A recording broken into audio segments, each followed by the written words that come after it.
kova juttu ainakin meidän perheessä. Se on tosi hyvä juttu. Mä vein mun äidin kanssa keijuu ulos meidän koiraan. Se ihan selvästi motivoi liikkumaan. Tytär innokkaasti täytti näitä lappuja ja oli tärkeää, että sinne tuli niitä rasteja.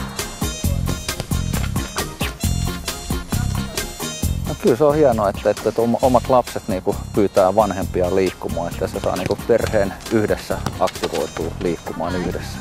No, musta tuntui kyllä, että se ruoan tarve kasvoi, että kyllähän se on ihan selvää, että kun ollaan ulkona ja leikitään ja saadaan ne punaiset posket ja kulutetaan, niin kyllähän se ruoka maistuu ihan toisella tavalla. Ja sama juttu, että sitten mennään väsyneenä nukkumaan. No ne nukkuu kuin tukit mun mielestä, että lapset, jotka ei välttämättä nuku niin hirveän paljon, niin kyllä mun mielestä ne on alkuillasta, että he ei mentäisikö nukkumaan. Mä oon ollut mun iskän kanssa pyöräilemässä.